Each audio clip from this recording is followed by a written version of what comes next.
In the Unresolved Problem segment tonight, no doubt the Republicans will continue to demonize Barack Obama by bringing up his radical friends. People like former Weather Underground terrorist Bill Ayers. Barack Obama is friends with Ayers, defending him as, quote, respectable and mainstream.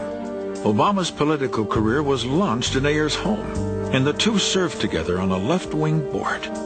Why would Barack Obama be friends with someone who bombed the Capitol and is proud of it? Do you know enough to elect Barack Obama? With all our problems, why is John McCain talking about the 60s, trying to link Barack Obama to radical Bill Ayers? McCain knows Obama denounced Ayers' crimes, committed when Obama was just 8 years old. Let's talk about standing up for America today. Now with us now to analyze, Amanda Carpenter, national political reporter for townhall.com. This is a really interesting story because this attack ad against Obama, paid for by a Texan, a guy who did some of the Swift boat ads against Kerry, right? And the Obama campaign's furious about it. Right. I'm shocked that the Obama campaign is responding it to the way that it is because, number one, it extends the story because anybody reporting on the story has to talk about what's contained in the ad. But secondly, it absolutely exposes the abhorrent tactics Obama's willing to use not only as U.S. Senator but as a presidential candidate to shut down political free speech. Well, you got to explain that because I don't think a lot of people know that the Obama campaign has gone to the government and asked what? Right. His lawyers for the campaign are asking the Department of Justice to investigate this group and to audit and try to target the conservative donor in charge of it, which is part of a larger effort that the left is using. Well, if they did that, they'd have to do George Soros, too, right? Well, that's what Cleta Mitchell says, who's been on your show a number of times, when she wrote to the Department of Justice telling them not to, because we all know George Soros uses a lot of his money to fund left-wing efforts. But Barack Obama is supporting using the government to target conservative donors, which is part of a bigger effort that other people are using through a group called So the Obama campaign, not only did they make an ad and answered right away. And extended the story. Right. But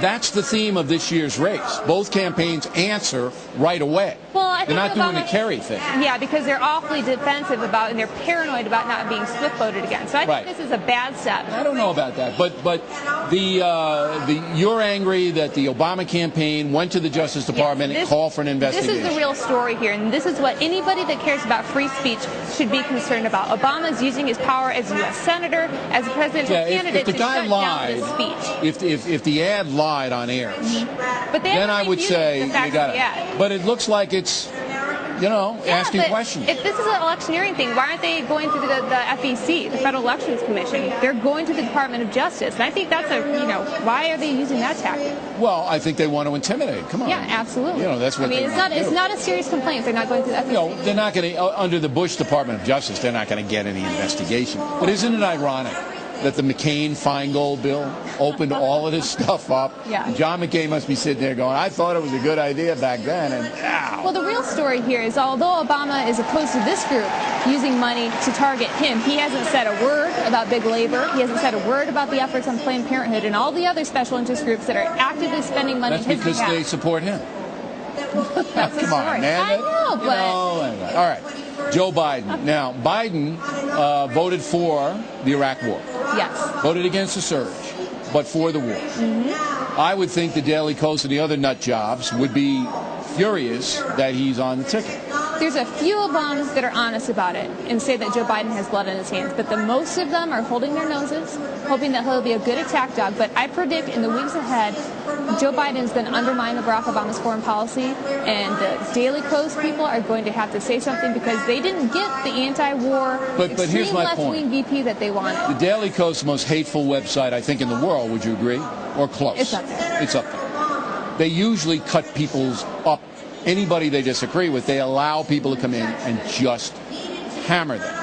Here, we don't see any of that. Well, they have an agenda. But I think they scrubbed it. I think the Daily Kos guy said, we're going to take it off, don't you? It's possible. Come on, what are the odds of nobody? Well, there's been a few people saying that Joe Biden has blood on his hands. But it's not a die and he's this and he's that like they usually do. They want to win. So the Daily Kos now has taken off all the hate stuff that might negatively hurt Barack Obama. Well, I think they're holding their noses for Joe Biden. I mean, I can't say. I haven't gone through the website. I don't know for sure that they've taken it down. But are they holding their noses for Joe Biden to make sure that they can win? I mean, honest liberals would talk about how Joe Biden disagreed with Barack Obama and holding negotiations with hostile nations, because they fought about that. They would talk about their disagreeing votes in the Senate on war funding. They would talk about their disagreeing votes on whether or not to label Iran's Revolutionary National Guard a terrorist group. They have real disagreements, and that's why I think Biden and Obama are going to have serious problems in foreign policy, and I don't know how any blog is going to be able to ignore that. So what the Republicans will probably do after Biden's speech this evening is to take out ads, just like they did with Hillary Clinton, and say Obama disagreed with Biden on this, and this. They absolutely should, because it's very ironic that Joe Biden was picked because of his foreign policy expertise, and yet he disagrees with Barack Obama on a lot of foreign policy issues. And Joe Biden prides himself on foreign policy. I don't think he's going to buckle under Barack Obama. Okay, last question for you. The blogs are running most of these political commercials now, right? They run them free, right? Yeah. So this has changed everything. Absolutely. So you don't have to pay to get your commercial on unless you want to run it. Like that Ayers commercial, that ran in Pennsylvania, Ohio, and all those the swing precincts. states and local markets. Right. But it's all over the internet. Oh, yeah. Free. Anybody can watch it. So the internet has really changed everything in the presidential. Absolutely. There's nothing Barack Obama can do to stop that ad now on the internet. All right, Amanda, thanks very much. Good to see you in person.